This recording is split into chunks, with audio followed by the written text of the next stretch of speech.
Let's be real, most of us think we're good at spotting lies. We believe we can read people, that we'll know the moment someone's not being honest.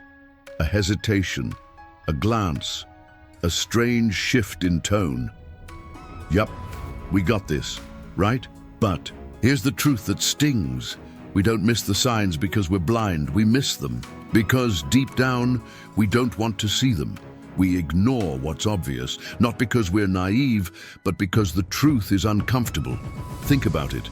If we admit someone is lying to us, it means we have to do something about it. It means facing a hard choice. It means walking away from someone we care about. It means rethinking everything we trusted. So instead, we brush it off. We laugh awkwardly. We give them the benefit of the doubt. Again, we tell ourselves it's probably nothing. But guess what? That little nothing becomes a gut feeling we carry, becomes a story we tell after we've been hurt. And the worst part, the signs were always there in how they avoided your questions, in how quickly they changed the topic, in that laugh that didn't feel real, in the way their body turned away, even as their voice said, "I'm fine." We noticed. We felt it, but we stayed quiet because we didn't want to seem paranoid, because we didn't want to ruin something that felt good. So we swallowed our doubt. And with every time we said nothing, we taught them something. We taught them that they could get away with it, that we'd protect the illusion instead of facing the truth. That's how lies survive, not because they're clever, but because we choose to stay silent. And let's be honest, we've all had that moment where something felt off, but we convinced ourselves it was fine. Maybe it was a partner, a friend, a sibling, someone you loved who gave you just enough to keep believing them. Not a huge betrayal, just little cracks that slowly broke your trust, piece by piece, until one day you didn't trust them. And even worse, you didn't trust yourself, because when you ignore what you feel over and over again, you lose the ability to tell what's real and what's just wishful thinking. Lesson 1. Avoiding hard conversations is a lie in disguise. You ever try to bring up something important and suddenly they need to check the stove, or they just remembered they have to call someone back, or maybe it's that classic line, "Let's talk about this later." But later never comes. It starts small. You ask a simple question about the future, about something that's been bothering you, and just like that, the mood shifts. They smile, but not really. They say it's not a good time. But when is it ever? So you drop it, not because it's not important, but because you don't want to push too hard. You don't want to start a fight. You don't want to be too much. Sound familiar? This is how it begins. The slow fade out of honesty. The quiet death of real connection. No screaming, no drama, just silence. The kind of silence that grows every time we say, "It's fine," when it's not fine. Every time we let the topic slide just to keep the peace. But here's the hard truth. When someone can't stay in a real conversation, they're not protecting the relationship. They're protecting a lie, and the more they do it, the more we learn to doubt ourselves. Maybe I'm being dramatic. Maybe I'm too sensitive. Maybe I should just let it go. But letting it go, again and again, doesn't build trust. It builds a wall, and behind that wall, the real problem just gets bigger. I've been there. You probably have too. That moment where you wanted to speak up, but stayed quiet. That moment where the conversation turned and you let it. Not because you didn't care, but because you cared too much. But the cost of silence is clarity, and no relationship can survive without that. Ever been in that moment? You finally get the courage to ask, "What's really going on?" And they dodge again. You feel it in your chest. That tension between speaking up and staying silent, that pressure to keep the peace, even when you're breaking inside. But here's the truth. Stoicism doesn't tell us to be quiet. It teaches us to be calm and clear. And when someone keeps avoiding the conversation, here's something powerful you can say. It's okay if you're not ready to talk right now, but I'm not going to keep pretending this isn't important. That's it. No yelling, no guilt, just the truth, delivered with stillness. This kind of response does three things. One, it shows self-respect. You're not begging for answers. You're simply refusing to betray what you know is real. Two, it holds them accountable. It places the conversation back in their hands, where it belongs. Three, it creates space. Not for more avoidance, but for a moment of discomfort that might finally lead to honesty. I've used this line myself, in relationships, in tough conversations with friends, even in work settings where the truth was being managed. And you know what? It changed everything, because when you respond with calm clarity, you interrupt their pattern. They expect defensiveness, they expect anger, they expect you to back down. But what they don't expect is silent courage. And that's what Stoicism gives us, the courage to speak truth without being ruled by emotion. So the next time someone avoids a real conversation, don't chase, don't explode, don't shrink. Just pause, breathe, and say, "This matters to me," and pretending it doesn't would be a lie I refuse to live with. It happened to me a few years ago. I was in a relationship that felt good on the surface. We laughed a lot, went on trips, told people we were great together. But behind closed doors, there was this constant fog. Every time I brought up something real, like "Where is this going?" or "Why do I feel distant from you lately?" she'd shift the topic. "Let's just enjoy tonight." Why? Do you always want to talk about serious stuff? Or worse, she'd make a joke and laugh it off. At first, I let it slide.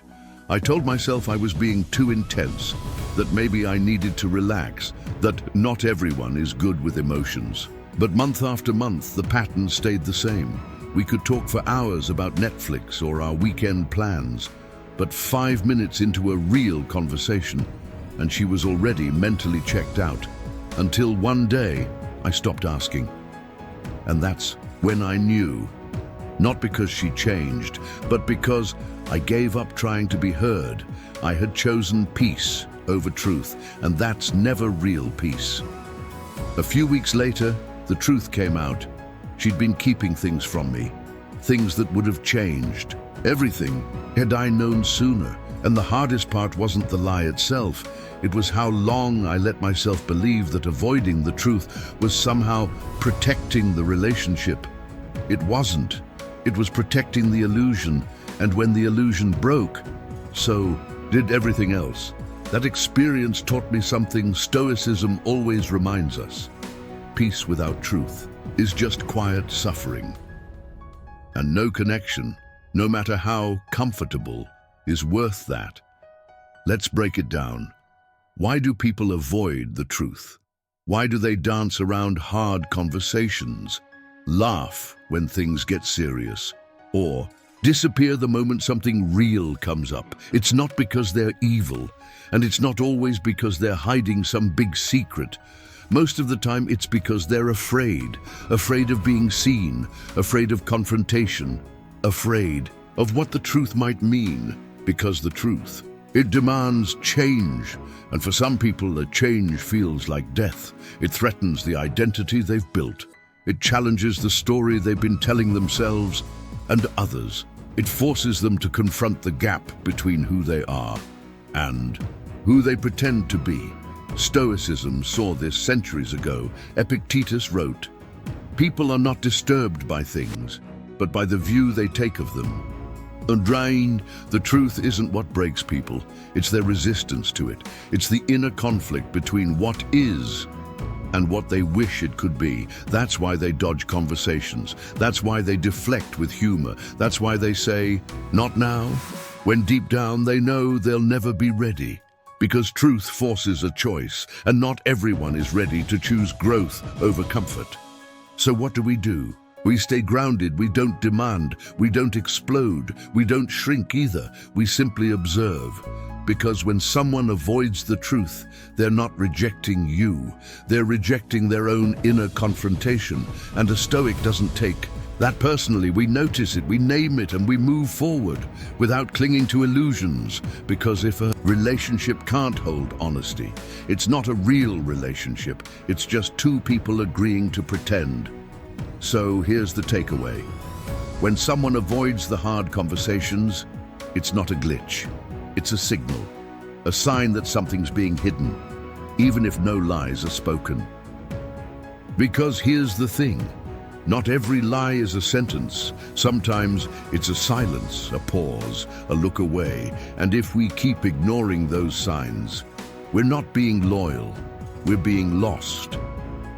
Stoicism reminds us that clarity always comes with a cost. Sometimes the cost is comfort, sometimes it's a person, but the reward, freedom. Freedom from second guessing, freedom from walking on eggshells, freedom from relationships where truth isn't welcome. Marcus Aurelius said, "If it's not right, don't do it. If it's not true, don't say it." But here's the add-on we all need to remember. And if someone refuses to face the truth with you, don't stay just to help them avoid it. You deserve real conversations, even when they're uncomfortable, especially when they are. Because the only thing more dangerous than someone who lies is someone who refuses to be honest when it matters most.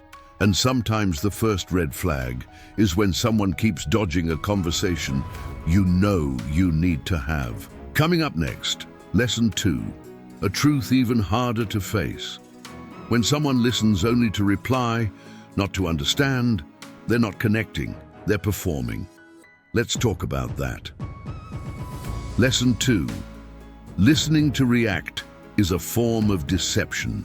You ever talk to someone and halfway through your sentence, you just know they're not really listening? They're nodding, yeah, they're looking at you, but something feels off. Their eyes flicker. Their energy's already somewhere else. And when you finish talking, their reply comes fast, too fast, like they were just waiting for their turn to speak. You don't feel heard, you feel managed. That's not a conversation, that's a monologue with a human pause button. And if you felt that, you're not overthinking. You're not too sensitive. You're just catching something real. They're not listening to understand, they're listening to respond. And that right there is one of the most subtle and dangerous forms of deception. Because it looks like presence, but it's actually performance. They want to look like they care, but they're really just preparing their rebuttal, their defense, their comeback, and you can feel it. It's in the rushed ahas, the interrupting, the way they jump in like it's a debate, not a dialogue. It's exhausting, isn't it? Especially when you're trying to be real, trying to open up, trying to build something honest. But instead of being met with space, you get strategy. Instead of being heard, you get handled. And here's what I've learned. When someone always has something to say back, but never seems to really absorb what you're saying, that's not conversation, that's control. And over time, it makes you question yourself. Am I saying it wrong? Maybe I'm too emotional. Maybe I just talk too much. But no, you're not the problem here. The problem is that you're trying to build connection with someone who's only here to protect their own ego.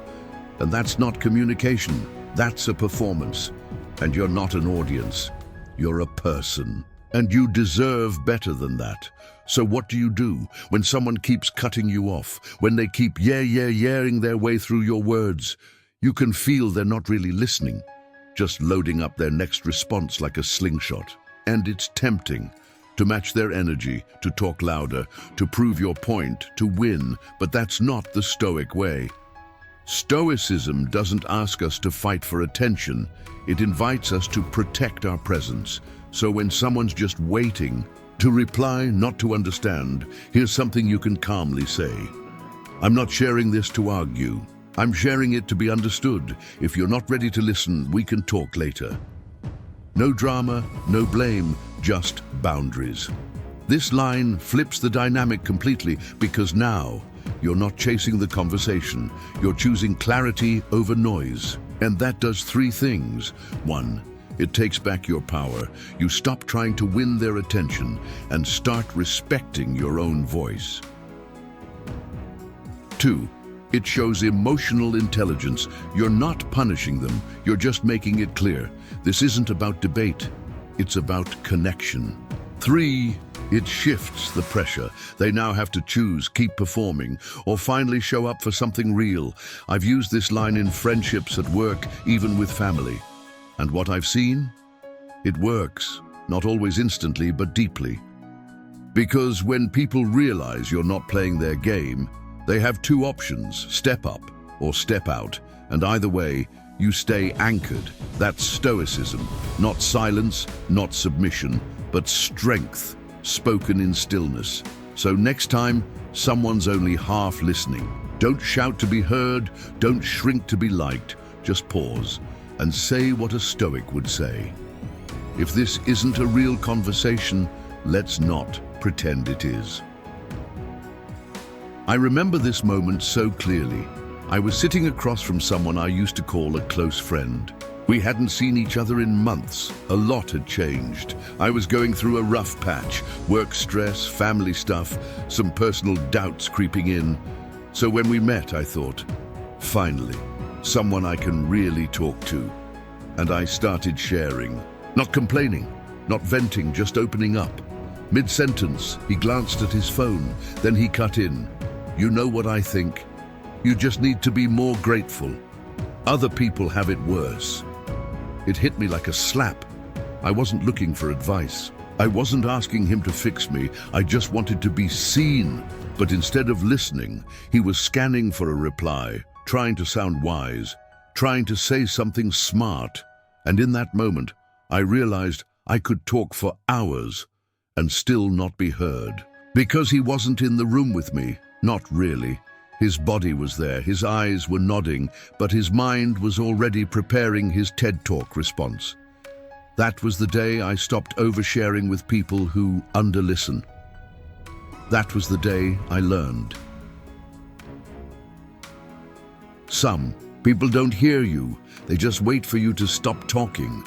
And the more you keep giving your thoughts to those kinds of people, the more empty you feel afterward, like your words just fell into a void. And honestly, it made me question myself. Am I too much? Maybe I should just keep things light. Maybe I'm the problem, but I wasn't. The problem was that I was showing up with honesty to someone who only valued control. And that experience taught me something I'll never forget. If someone can't listen with presence, they're not ready for your truth. And that's okay, but it's not your job to shout louder. It's your job to protect your peace. So, why do some people do it? Why do they listen? Only long enough to jump in with their own point. Why do they nod while you're talking, but deep down they're just waiting to say their part? Simple answer, ego. The need to be right, the need to look smart, the fear of being wrong. See, real listening requires humility. To truly listen, you have to stop preparing your response. You have to surrender control. You have to admit, I might not know everything. I might just need to receive, not fix. But that's hard for some people, really hard, because in their world, listening feels like weakness, like they're losing the conversation. So instead, they perform. They nod to seem engaged. They throw in buzzwords. They interrupt with advice that sounds deep but misses the point. It's not about you. It's about their own discomfort with not being the center. And this is where Stoicism becomes powerful. Epictetus said, "We have 2 ears and 1 mouth, so that we may listen twice as much as we speak." But you see, that's not just about manners. It's about attention. It's about being present, because real power isn't in how quickly you respond. It's in how deeply you understand. Stoics don't rush to reply. They observe, they absorb. Then, and only then do they respond. That's the difference between noise and wisdom. And once you start living that way, you'll spot the difference in others too. You'll notice when someone's really with you and when they're just waiting for your pause so they can pounce. You'll notice how quiet people often carry the most clarity and how the loudest ones are sometimes the least secure. And here's the deep truth. If someone needs to prove they're right all the time, it's because deep down, they don't feel right inside. And that's why they react. That's why they hijack conversations. That's why they don't really hear you. Not because you're unworthy of being heard, but because they're still trying to hear themselves. And once you understand that, you stop fighting to be heard by people who aren't ready. You let go, not with bitterness, but with clarity. So here's the truth. If someone only listens to respond, they're not in the conversation with you. They're in a conversation with themselves. They're not hearing your pain. They're not feeling your message. They're just waiting for their turn. And when that happens again and again, you start to close up. You start to filter your words. You stop sharing the full version of your truth. Not because you don't care, but because you're tired of talking to someone who's never really there. And slowly, that relationship becomes hollow, like an echo chamber of shallow exchanges.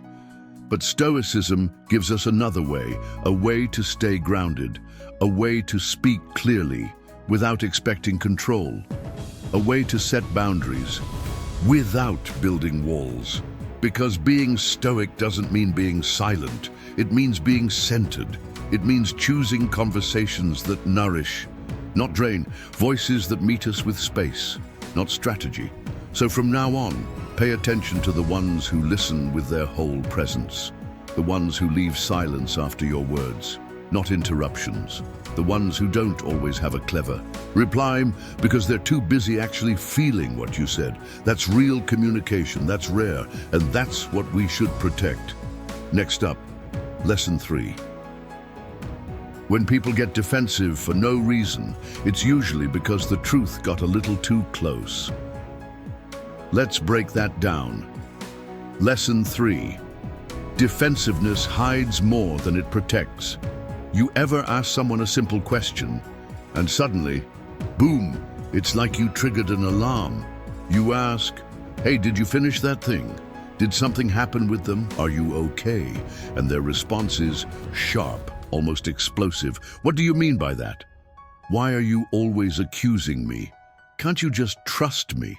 Over once, and you're left there thinking, wait, what just happened? You were calm, you were kind, you weren't trying to pick a fight.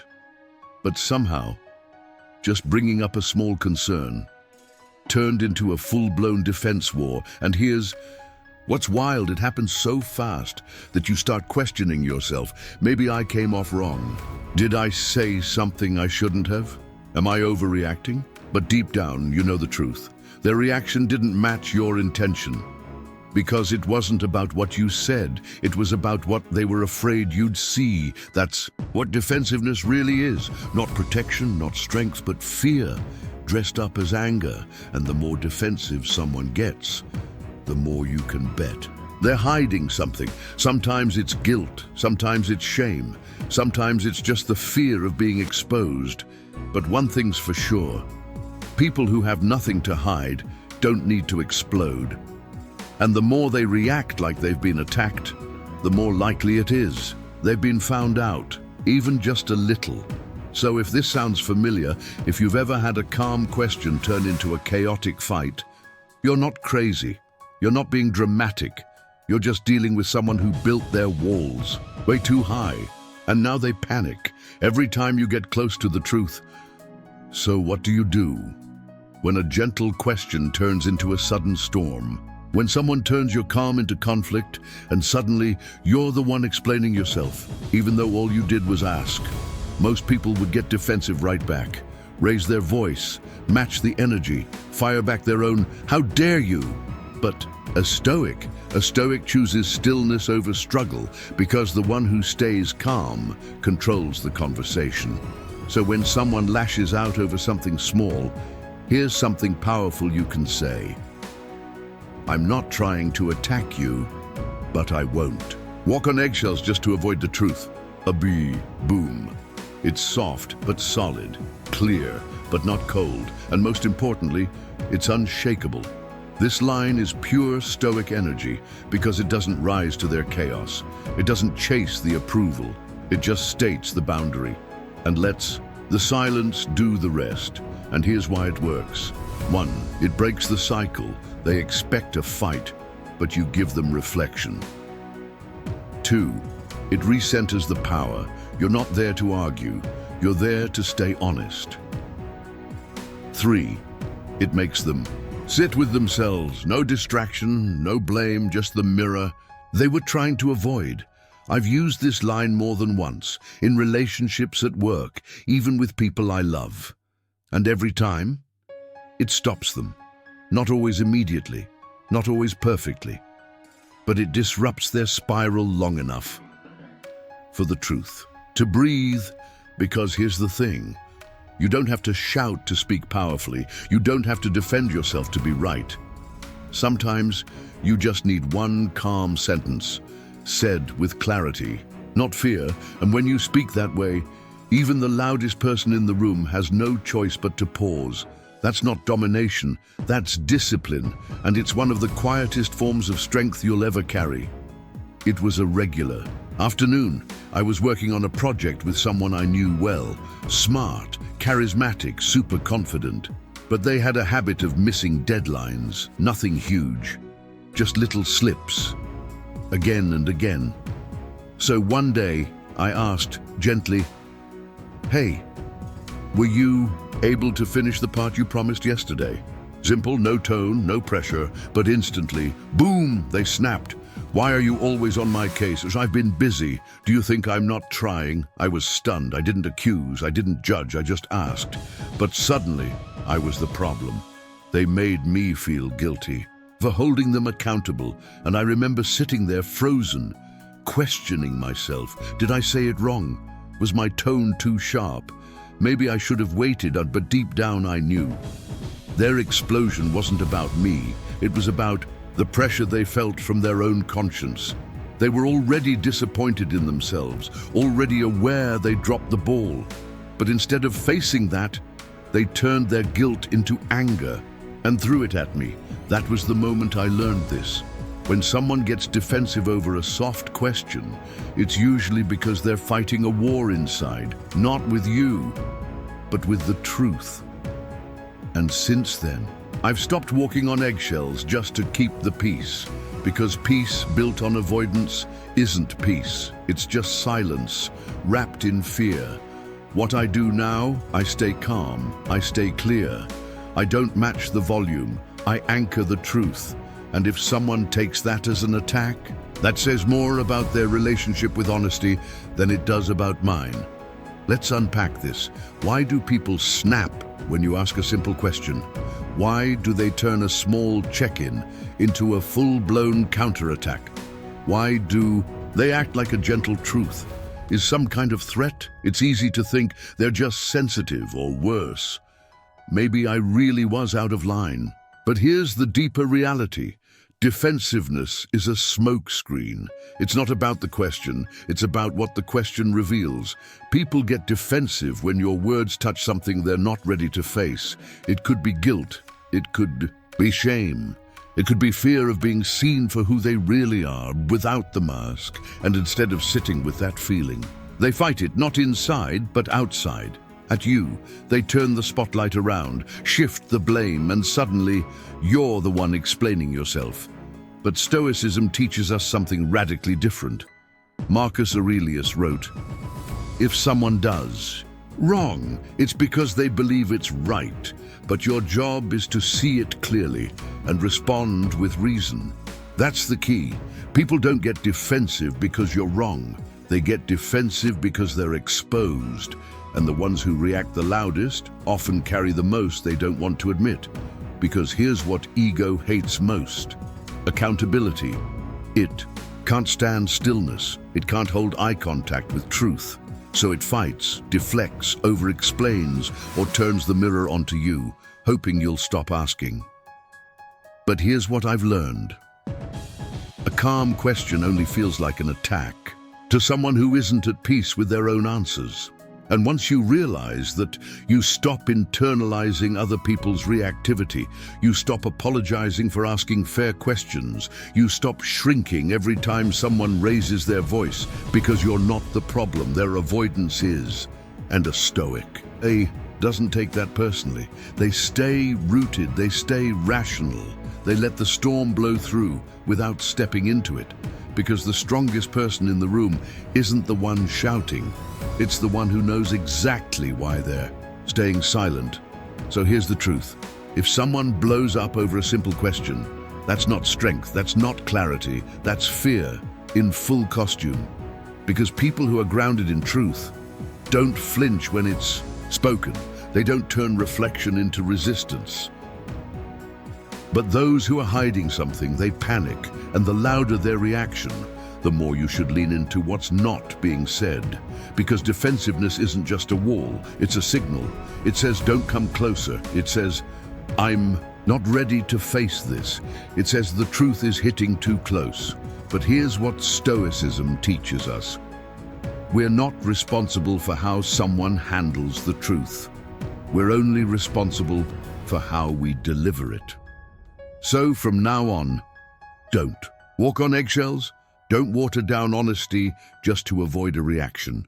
Don't silence yourself to stay liked. Speak with care, but speak with clarity. And when the reaction is louder than the reality, know this: it's not you.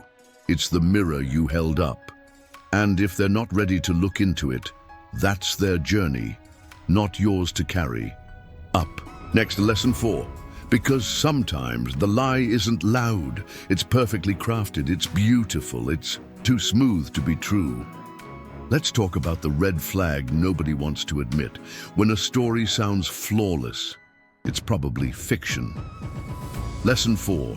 Overpolished stories are built on lies. You ever hear someone tell a story, and it's so smooth, so perfectly timed, so movie script flawless, that your gut whispers, wait, something's off. They know the exact timeline, they hit all the emotional beats. Every moment just happened to work out. They got the job, they handled the drama, they said the perfect thing, right on cue, and you're sitting there like, damn, that's impressive. But also, why does this feel more like a TED Talk than real life? That's the red flag no one talks about. Not every lie is messy. Sometimes it's rehearsed. And the more tight the story feels, the more likely it's been edited, not experienced. See, real life isn't tidy. It's not always funny at the right moment. It doesn't cue music when you say something wise. It doesn't wrap conflict up in 3 sentences and a warm handshake. But when someone's lying or hiding something, they try to make it sound perfect. Why? Because chaos reveals truth, but control hides it. And the best way to control a narrative is to make it so polished, so inspiring, so emotionally satisfying that nobody stops to question it. We eat it up, we applaud it, we admire them for handling it so well. But here's the quiet truth. Sometimes the most dangerous lies are the ones that sound like wisdom, but feel like performance. And if you've ever walked away from a conversation thinking, wow, that was almost too clean, trust that feeling, because truth doesn't always come with a bow. Sometimes it's ugly, sometimes it's messy, and sometimes the mess is exactly what makes it real. So let's say you hear a story. It checks every box. It's compelling, it's inspiring, it's perfect, too perfect. Your gut feels it, but your brain, it hesitates, because calling it out feels rude, feels like you're being negative, feels like you'll kill the vibe. So you smile, you nod, you say, wow, that's amazing, but something inside you whispers, they're not telling the truth. They're telling what they want me to believe. So what does a Stoic do? A Stoic doesn't accuse. A Stoic doesn't corner. A Stoic simply observes and tests for depth. Here's one calm line you can use. That's a powerful story. Mind if I ask something a little deeper about it? And boom, you're not doubting them. You're not praising blindly either. You're stepping just a little further into the truth. This kind of question does three things. 1. It shifts the energy from Taschen performance to Taschen presence. 2. It breaks the rhythm of their rehearsed flow. Now they have to show up as a person, not as a narrator. 3. It gives them a chance to be real, if they want to be, and if they do, you'll feel it. The pauses, the imperfection, the humanity. But if they don't, they'll dodge, they'll change the subject, they'll deflect with charm or defensiveness, and right there you'll know. This isn't a story, it's a script. Stoicism reminds us, appearances are deceptive. Seek the essence. And that means, don't fall in love with the surface. Don't be hypnotized by storytelling, because truth doesn't need to be perfect. It just needs to be honest. And if someone can't speak from that place, it's not your job to believe harder. It's your job to listen smarter, with stillness, with clarity, with courage, to trust your gut, even when the words sound beautiful. There was this guy I knew. Let's call him Jake. Jake always had a story, the kind that made you go, wow. That's wild. He was smooth, confident, the kind of person who could make the most boring Monday sound like a Netflix pilot. One time, we were catching up after not talking for months. He told me this incredible story, how he pitched an idea to a startup, how he met the CEO by chance at an airport, how they ended up closing a deal in 48 hours, sealed with a handshake, over drinks, on a rooftop in LA. It was cinematic, so specific, every moment timed like a movie. I nodded, I smiled. Part of me was impressed, but another part couldn't stop thinking, how is this so perfect? I didn't question him, I didn't push back, but days later, I brought it up again. Hey, how's that deal with the startup going? His answer? Fuzzy. Vague, mismatched from the first. Version, and that's when the cracks showed. The timing didn't line up. The company name changed. The rooftop moment suddenly became just a follow-up call. It unraveled fast, and I realized something that hit hard.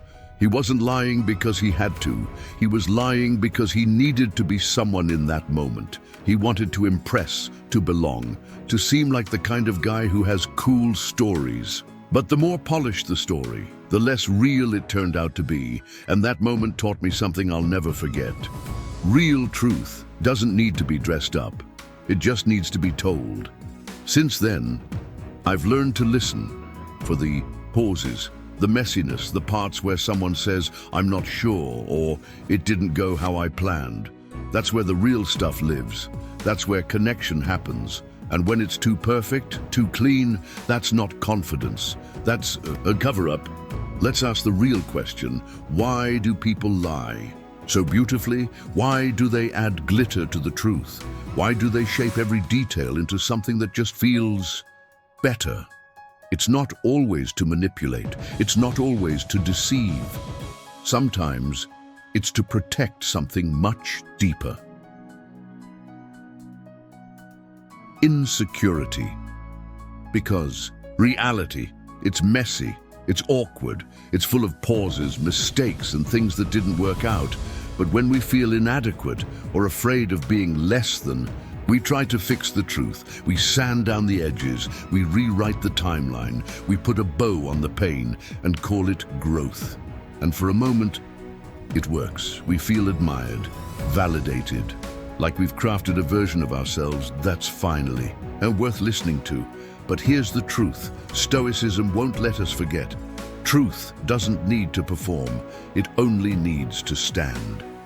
Marcus Aurelius said, "Waste no more time arguing what a good man should be. Be one." In other words, don't craft the appearance, live the essence. Because when someone constantly tells you, highlight real versions of life, they're not building trust, they're building distance. They're saying, here's the version of me I think you'll accept, not here's who I really am. And the danger, if you applaud the performance too much, they might forget how to be real. But a Stoic doesn't fall for Polish. A Stoic listens beneath the words. They notice the silence between sentences. They pay attention to what isn't being said, because that's where truth usually hides. And if someone's story is too clean, too framed, too timed, a Stoic doesn't call it out in public. They just watch quietly and wait to see if anything deeper ever shows up. Because we don't need perfect people. We need present ones. And sometimes, the most honest thing someone can say is, "It didn't go the way I planned, but here's what I learned anyway." So here's the truth. Not all lies sound ugly. Some sound amazing. They're well-paced, well-worded, emotionally satisfying, but that's exactly the problem. Lies don't always need to trick your logic. They just need to flatter your ears. And the smoother the story, the more you should ask yourself, does this feel true or just sound good? Because real truth, it stumbles sometimes, it pauses, it gets awkward, it's messy, but it's alive. And Stoicism reminds us, don't be seduced by elegance if it's not anchored in reality. Clarity over charisma, substance over shine. From now on, let's listen with awareness. Let's pay attention to the gaps, not just the glitter. Let's value people not for how polished they sound, but how human they're willing to be. Because the most trustworthy people aren't the best storytellers. They're the ones who aren't afraid to say, "I messed up. I don't have it all figured out.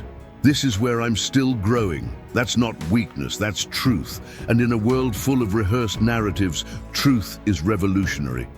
Coming up next, Lesson 5. Because sometimes it's not the words that betray us, it's the body. The arms crossed too tightly, the shoulder that angles away, the eyes that just won't meet yours. Let's talk about what people say, even when they're saying nothing. Lesson 5. The body speaks what the lips won't say. You ever ask someone, "Are you okay?" And they answer, "Yeah, I'm fine." But the way they say it, the way they shift in their seat, the way their eyes avoid yours, something inside you whispers, "No, they're not." Their shoulders are tight, their arms are crossed, their voice is steady, say but too steady, like it's holding something back. And even though the words say one thing, everything else says something completely different. That's the moment most of us get stuck. Do we believe the words or the energy? Do we trust the sentence or the silence behind it? And more often than not, we choose the words because words feel safe. They're easy to accept. They let us say, "Well, they said they're okay," even when we know they're not. But here's what Stoicism and life teaches us if we're paying attention. Truth doesn't always speak through the mouth. Sometimes it slips through the body. The foot tapping too fast, the hands clenching too hard, the posture that curls inward like it's trying to hide. These things aren't noise, they're signals. Signals that something deeper is going on. Something the person may not have the words for, or the courage to admit out loud. And here's where most of us miss it. We wait for people to say the truth while ignoring the fact that they're already showing it. And in doing that, we miss the real story, the real pain, the real need, the real moment where they could have felt seen, if only we listened with more than just our ears. Because here's the reality. The body doesn't lie. We just get too uncomfortable to hear it. So, what do you do when someone says, "I'm fine," but their arms are crossed, their jaw is clenched, and their whole body is pulling away? Most people either ignore it or push too hard. "Are you sure you're okay? You don't look fine to me. Come on, just be honest." But here's the thing. When someone is already struggling to speak their truth, pushing them won't help, but pretending not to notice hurts even more. That's where Stoicism gives us something powerful. Compassion without control, presence without pressure. When you sense someone's body is telling a different story, you don't call them out, you don't correct them. You simply open the door. Here's what that can sound like. You don't have to talk about it right now, but if something's heavy, I'm here whenever you are. That one sentence, it holds space, not judgment, not tension, just stillness. And in that stillness, people breathe, people soften, people remember they're not alone. That's what Stoics do. We observe, but we don't invade. We notice, but we don't demand. We care, but we let people come forward when they're ready, because truth doesn't respond well to force. It responds to safety.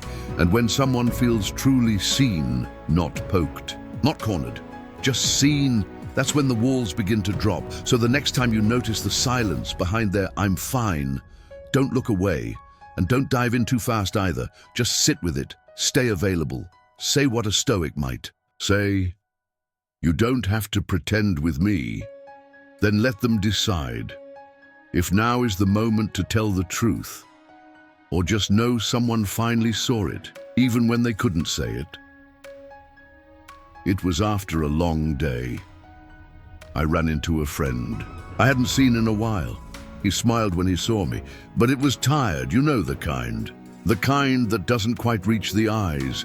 We sat down, small talk, nothing deep, nothing heavy, just surface level, life's good kind of stuff. But I couldn't stop noticing his hands. They were fidgeting, picking at the corner of his sleeve, gripping. The coffee cup a little too tight. His legs were bouncing, his body angled slightly away, and even when he laughed, there was no breath behind it. So I asked, gently, "How's everything really going?" He looked at me, paused, then gave the classic, "I'm good, man, just tired." And in that moment, I had two choices. I could nod, smile, and let it go, or I could trust what I was seeing more than what I was hearing. So I didn't press.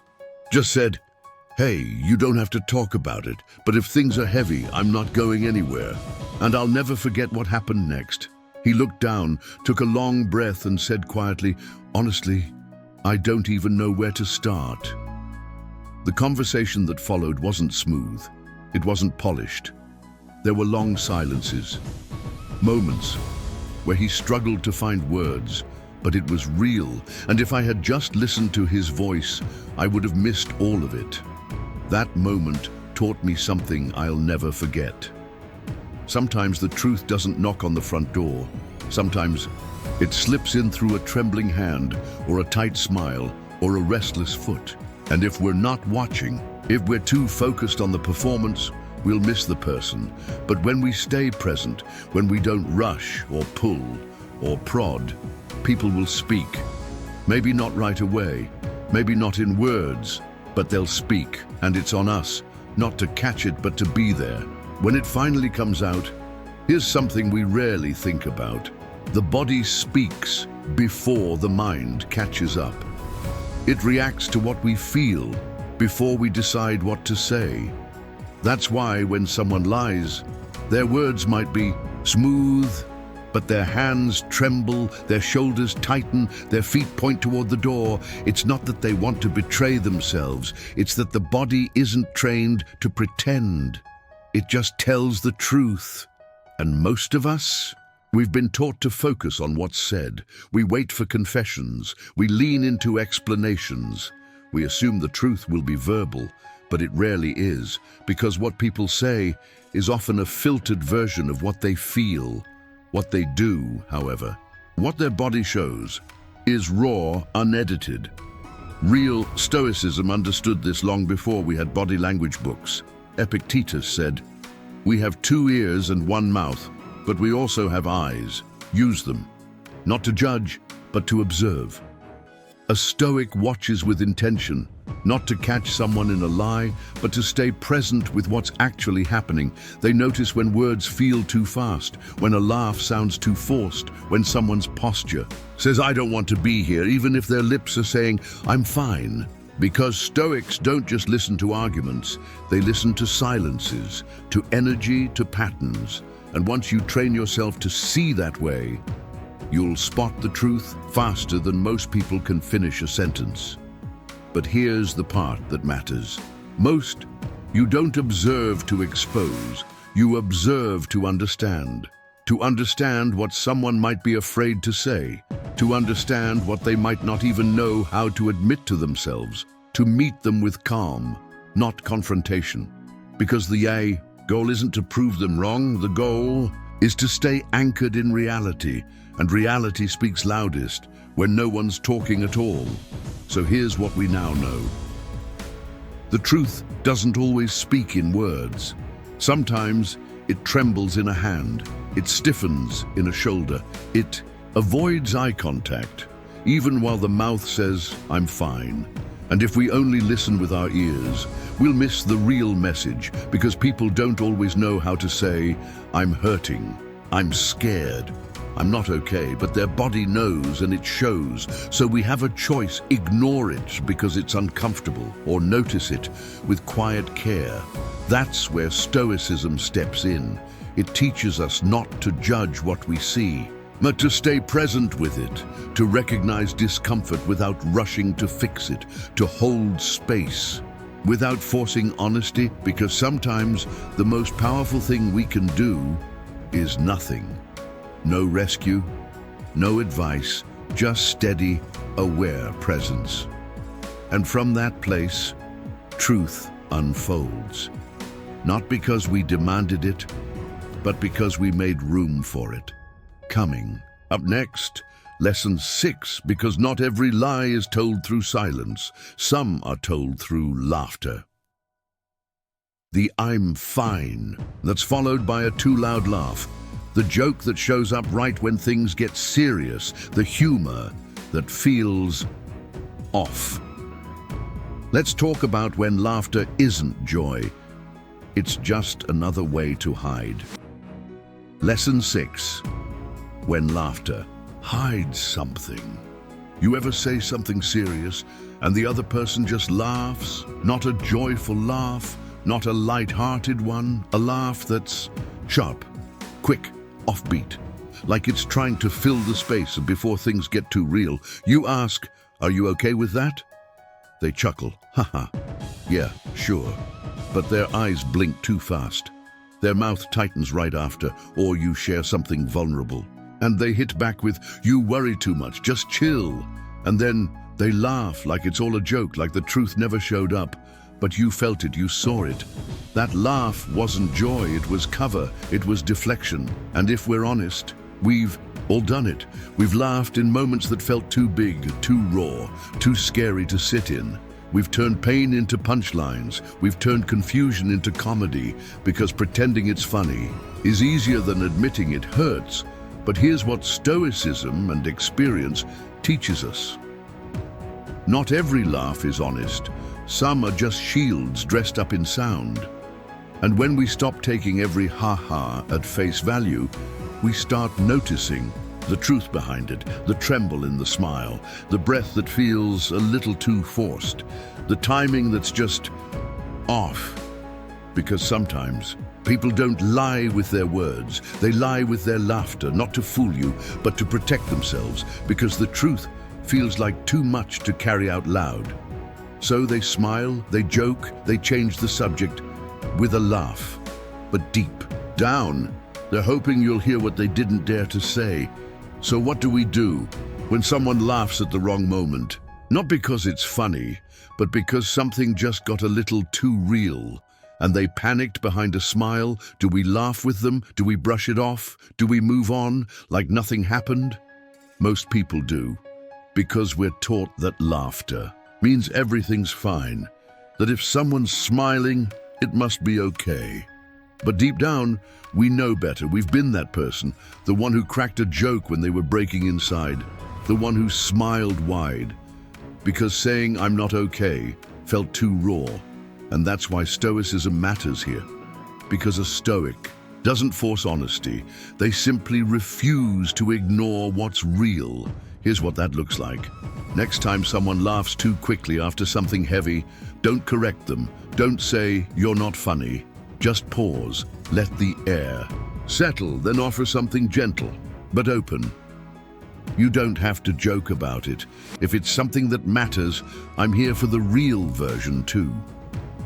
Simple, calm, zero pressure. But it cuts through the performance, like light through fog, because that one line does three things. One, it gently calls attention to the cover-up without shaming them for using it. Two, it makes space for depth. You're saying, I see past the surface and I care. 3, it reminds them they're not alone, and maybe, just maybe, they'll take a breath, drop the act and say, okay, here's what's really going on. But even if they don't, you've done something powerful. You've held space for truth without forcing it. That's what a Stoic does. We don't tear down defenses. We wait patiently, openly, until people are ready to step through them on their own, because real connection doesn't start with a joke. It starts with someone who's brave enough to say, you don't have to laugh. You can just be real here. There was a woman I used to work with. Let's call her Erin. Erin was magnetic, always smiling, always cracking jokes, the kind of person who lit up the room the second she walked in. Everyone loved her energy, her timing, her ability to turn even the worst meeting into something fun. One day, during a team lunch, someone brought up layoffs. The room went quiet, just for a moment. Then Erin, without missing a beat, laughed and said, well, if I get fired, at least I'll finally catch up on sleep. Everyone laughed. It broke the tension she made. It funny, classic Erin, except I saw her hands. They were shaking slightly. She kept fidgeting with the edge of her sleeve. She wouldn't meet anyone's eyes. That laugh, it was too fast, too loud, too rehearsed. After lunch, I found her in the hallway, still smiling, still joking, but I didn't laugh this time. I just said, you don't have to make it funny if it's actually scary. She stopped. Her smile dropped, just for a second. Then she nodded and whispered, yeah, I'm terrified. We stood there in silence, not awkward silence, real silence. She didn't need advice. She didn't need cheering up. She just needed someone to see through the act and not run away when it cracked. That moment taught me something I never forgot. Sometimes the most painful feelings come out wrapped in the biggest smiles. And if we're not paying attention, if we mistake the joke for the truth, we'll miss the person inside the performance. Since that day, I've learned this. Don't just listen for the laugh. Listen to the way it lands, the way it lingers, the way it either releases tension or tries desperately to hide it. Because some of the strongest people we know are just tired of being strong all the time. And their laughter, it's not joy, it's armor. Why do we laugh right when things get serious? Why do we joke when we're on the edge of crying? Why do we turn the pain into punchlines? It's not because we're careless, and it's not because we're happy. It's because we're scared. Scared of being seen. Scared of making others uncomfortable. Scared that if we say what's really on our mind, we might just fall apart. So instead, we smile, we joke, we laugh. Because laughter, when used like that, becomes a shield. It's a way to say, please don't look too closely. Please don't ask. Please let this stay light. And most of us never question it because we've been trained to believe if someone's smiling, they must be fine. But Stoicism teaches us a different way of seeing. It teaches us to look with clarity, not assumptions, to listen with stillness, not surface reactions, to notice not just what's said, but what's avoided. Marcus Aurelius once wrote, what's inside shows up whether we like it or not, so better to bring it forward with courage. But when someone isn't ready to do that, when they're still using humor to keep things at a distance, a Stoic doesn't mock it, a Stoic doesn't force it, a Stoic simply recognizes it for what it is. A quiet kind of fear, wrapped in a very loud sound, and once we see that clearly, we stop mistaking funny for fine. We stop assuming that laughter means peace, because sometimes laughter is just the last line of defense before someone finally admits, I don't want to feel this right now. And when we hear that truth, not through their words, but through what's beneath the laugh, we're no longer fooled by the performance. We're connected to the person. And that's the kind of awareness that makes the world feel just a little bit safer. So here's what we now understand. Not every laugh is joy. Sometimes it's armor, a way to soften the pain, a way to keep the room light when the heart feels heavy. And if we're not careful, if we only listen to volume, to rhythm, to smiles, we'll miss the moment. Someone is actually reaching out without saying a word. Stoicism teaches us something powerful here. Pay attention to what feels off. Don't push, don't assume, just be still enough to notice. Because people often laugh hardest when they're trying hardest not to feel. So from now on, let's listen with our whole presence. Let's see beyond the smile. Let's hear the hesitation behind the joke. Let's trust that our gut knows when something's real and when it's just survival. Because truth isn't always quiet. Sometimes it's loud, disguised as laughter, and in those moments, you don't need to respond with advice. You don't need to fix anything. You just need to let them know. You don't have to pretend here. Even if it's hard, I've got space for the real version of you. And now we reach the final piece, lesson 7. Because if laughter hides pain, sometimes vagueness hides the whole truth. The half answers, the topic changes, the I don't knows that happen just a little too often. Let's talk about what it means when someone says not much and it feels like they're hiding everything. Lesson 7. Vagueness is a lie in slow motion. You ever ask someone a simple question and their answer is anything but simple? How's work going? Hey, same old stuff. What happened between you two? It's complicated. Did you do the thing I asked about? I've been kind of busy. Vague, foggy, slippery, like trying to grab smoke with your bare hands. And the more you press, the blurrier things get. You don't get a clear yes. You don't get a clean no. You just get a slow fade into nowhere. At first, it might feel harmless. Maybe they're tired. Maybe they don't feel like explaining. Maybe they just need time. But over time, that pattern starts to erode something sacred. Clarity. And without clarity, there's no trust. Because vagueness, when repeated, becomes a form of control. It gives the illusion of answering without actually saying anything. And here's what we often miss. Vagueness doesn't always mean confusion. Sometimes it's strategy, a way to delay the truth, to dodge accountability, to stay just close enough to connection, while never being fully seen. And if we're not paying attention, we'll let it slide again and again, until one day we realize we've been in a conversation with shadows, not with a person. Stoicism calls this out clearly. Say only what must be said, clearly and without escape. Because clarity isn't just a virtue, it's a form of respect. And when someone consistently speaks in fog, that's not mystery, that's a message. And the message is this: I'm not ready to tell you the truth, or I don't want. Lesson 7. Vagueness is a lie in slow motion. You ever ask someone a simple question and their answer is anything but simple? How's work going? Hey, same old stuff. What happened between you two? It's complicated. Did you do the thing I asked about? I've been kind of busy.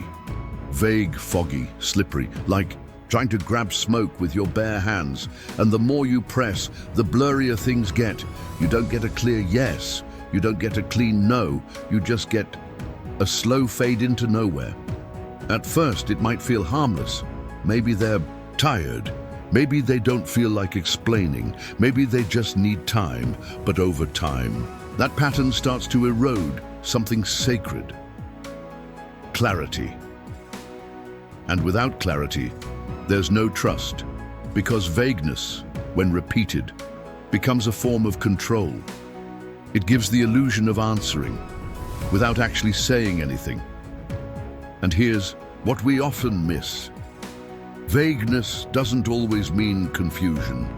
Sometimes it's strategy, a way to delay the truth, to dodge accountability, to stay just close enough to connection, while never being fully seen, and if we're not paying attention, we'll let it slide, again and again, until one day we realize we've been in a conversation with shadows, not with a person. Stoicism calls this out clearly. Say only what must be said, but clearly and without escape. Because clarity isn't just a virtue, it's a form of respect. And when someone consistently speaks in fog, that's not mystery, that's a message, and the message is this: I'm not ready to tell you the truth, or I don't want you to know it. And either way, you deserve to notice that. So what do we say when someone keeps giving vague answers, when they dodge with "I'm not sure," when they bury the truth under words like "maybe," "kinda," "I guess"? What do we do when the air around their sentences feels foggy and our instincts are screaming, "This isn't real clarity"? Here's what we don't do. We don't push harder. We don't corner them. We don't demand full explanations out of frustration, because forcing truth only builds stronger defenses. Instead, we respond with stillness. Here's a line you can say, voice low, eyes steady. You don't have to tell me everything, but I need to know you're not just buying time with words.